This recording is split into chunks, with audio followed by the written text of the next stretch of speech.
Amis joueurs, bonjour, je suis ravi de vous retrouver pour une nouvelle vidéo sur Il était un jeu. Aujourd'hui, je vais vous parler d'un gros jeu coup de cœur, c'est mon jeu préféré du printemps 2020, ce jeu c'est Nidavellir. Nidavellir, c'est un jeu de 2 à 5 joueurs à partir de 10 ans pour des parties d'environ 45 minutes. Dans Nidavellir, on va incarner un Elvaland qui va être mandaté par le roi des nains pour constituer une armée capable d'affronter le terrible dragon Fafnir, prêt à piller tout l'or des nains et à tout brûler sur son chemin. Il faudra alors sillonner dans chaque taverne afin d'enrôler les nains les plus habiles, puis de recruter les héros ou les héroïnes les plus prestigieux et constituer ainsi le meilleur bataillon capable de mettre à mal cette terrible menace. Et pour nous aider dans cette quête, on va avoir dans notre bourse un total de 5 pièces et avec lequel on va devoir miser pour être le plus offrant afin d'engager les meilleurs guerriers. Nidavellir, c'est un soupçon de Seven Wonders, une pincée de Dominion, et avec cette fois-ci non pas un deck building mais un coin building, on va devoir construire notre jeu avec des pièces et qu'on va pouvoir au fur et à mesure du jeu échanger pour avoir dans sa bourse des pièces de valeur de plus en plus grande. Nidavellir, c'est mon jeu coup de cœur de ce début d'année 2020 à savourer avec la bande originale du Seigneur des Anneaux en fond et je vous en parle maintenant.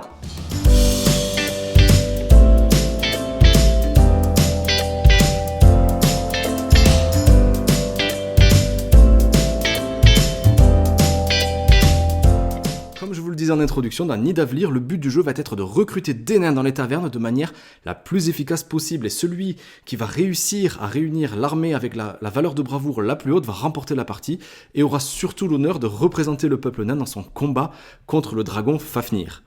Pour bien débuter la partie, on va faire un tour sur le matériel et sur la table de jeu. Chaque joueur va recevoir un plateau de jeu ainsi que 5 pièces de base de la même valeur. Tout en haut de ce plateau, on va devoir placer une gemme au hasard, selon le nombre de joueurs. Ces gemmes vont servir à déterminer le gagnant de chaque enchère en cas d'égalité, et on va voir ça un peu plus tard. On va placer 3 enseignes de taverne au centre de la table. On va retrouver dans cet ordre la taverne du Gobelin Rieur, celle du Dragon Dansant, et enfin celle du Cheval Fringant. On va disposer l'ensemble des cartes héros et héroïnes sur les porte-cartes en prenant soin de bien laisser leur pouvoir visible pour qu'on puisse les choisir plus facilement par la suite. De la même façon, on va placer cette fois-ci les cartes distinction qui entreront en jeu, on va le voir tout à l'heure, entre les deux manches. On va maintenant pouvoir placer le trésor royal à la vue et à la disposition de tous, puis placer chaque pièce sur son encoche. On va placer les paquets de cartes d'âge 1 et d'âge 2 de part et d'autre du trésor royal, paquets qu'on aura pris soin de bien mélanger. La partie va se diviser en 2 âges qui vont se jouer de la même façon et chacun de ces âges va se dérouler en plusieurs tours. On va commencer par l'entrée des nains, c'est-à-dire qu'on va devoir placer les cartes nains au hasard de la pioche du premier âge dans chacune des tavernes en fonction du nombre de joueurs. Par exemple, ici, dans une partie à 4 joueurs, on va devoir placer 4 cartes par taverne. Et ensuite, il va falloir miser. Durant cette phase, tous les joueurs vont jouer en même temps. Il faudra placer une pièce de la valeur de son choix sur chacune de ces tavernes, puis mettre les 2 pièces qui vont nous rester en main tout en bas dans la bourse.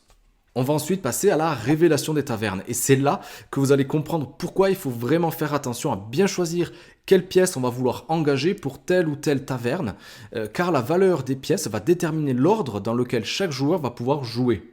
Pour chaque taverne, et en commençant par celle du gobelin, chaque joueur va révéler la pièce qu'il vient juste de miser. Et celui qui aura misé la pièce de la plus grande valeur va devenir le joueur actif. Et en cas d'égalité, c'est le joueur qui aura la gemme de la plus grande valeur qui va gagner cette mise.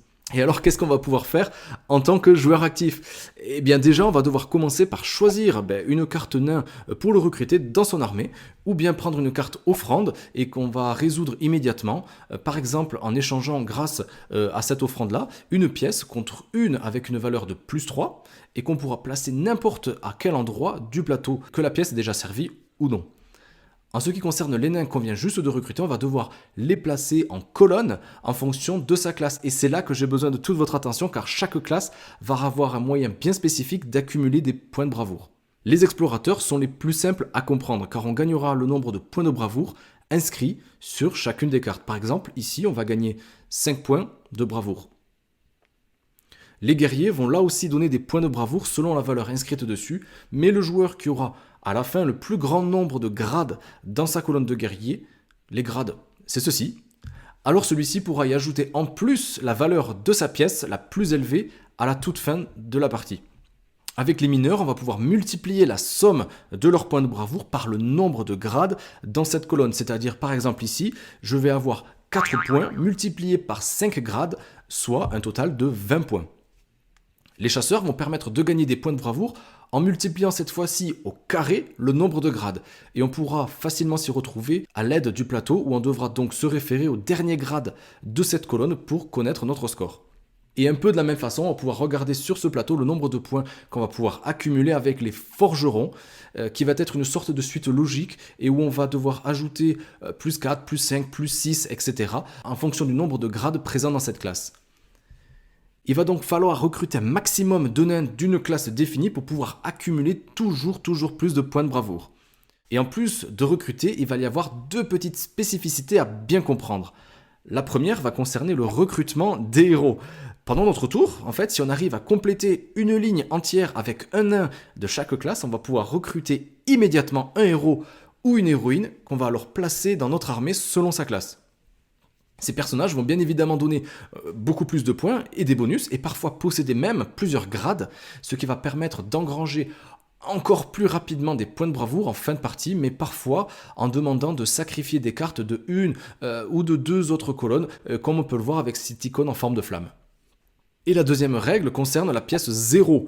Quand on va dévoiler la pièce 0 pendant la phase de révélation, on va pouvoir faire un échange de pièces, et pour cela on va additionner les pièces qu'on aura placées tout en bas dans notre bourse, et on va devoir défausser la pièce de la valeur la plus grande, puis prendre la pièce correspondant à cette somme dans le trésor royal pour la placer à sa place dans la bourse.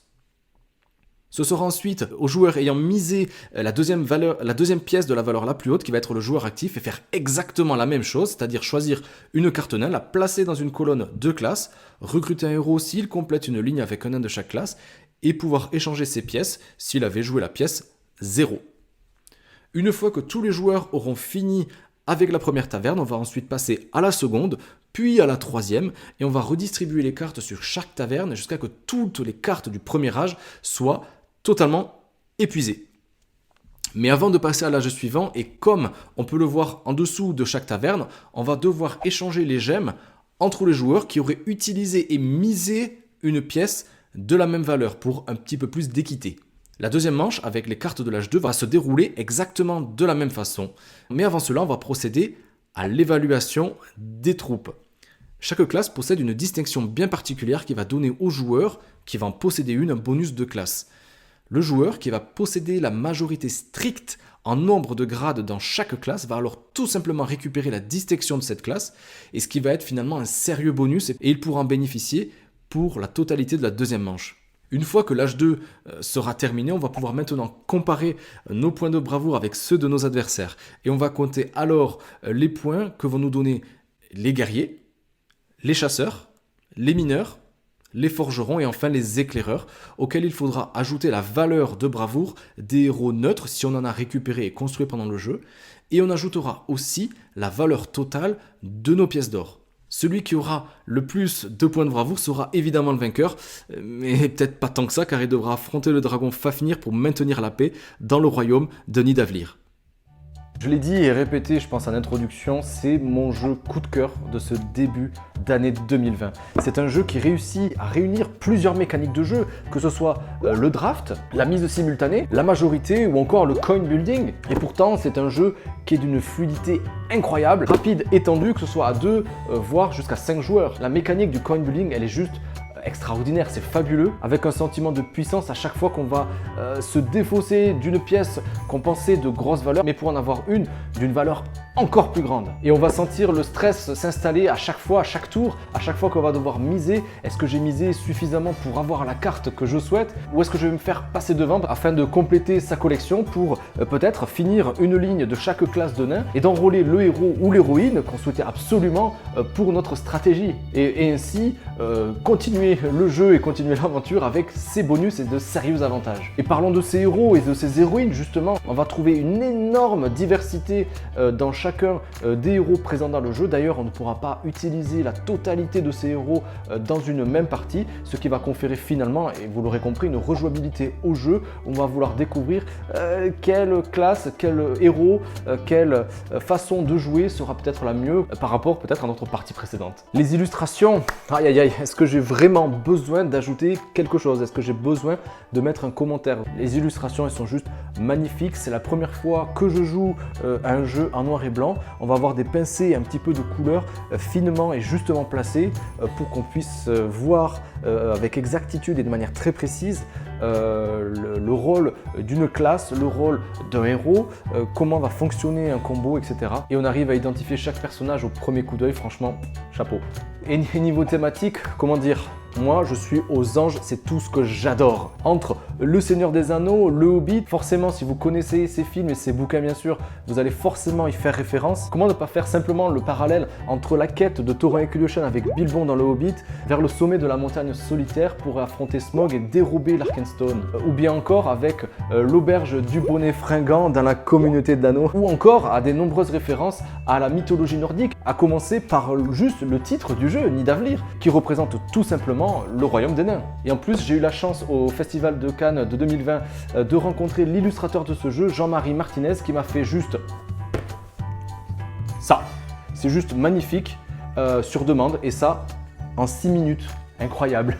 Je le remercie encore une fois. Et autre point positif, pour ceux qui ont la flemme un peu de compter les points en fin de partie, sachez qu'il existe une application totalement gratuite qui va permettre de sélectionner chaque carte de nains et de héros qu'on aura gagné pendant la partie pour nous établir notre score final. Et ça, c'est vraiment bien pensé car les scores, vous allez voir, ils vont grimper très haut. Avec tout ça, si je vous ai pas convaincu, moi, je sais pas quoi vous dire. Voilà, j'espère que cette vidéo vous a plu. Encore une fois, moi j'ai pris énormément de plaisir à vous présenter un de mes jeux préférés pour ce début d'année 2020. Si ça vous a plu, n'hésitez pas à mettre un petit commentaire, un pouce bleu, ça fait toujours extrêmement plaisir, ou à vous abonner et je continuerai de vous présenter mes jeux préférés de ma ludothèque. Il doit m'en rester encore, je pense, une cinquantaine pour le moment. Voilà, sur ce, je vous dis à très vite sur Il était un jeu.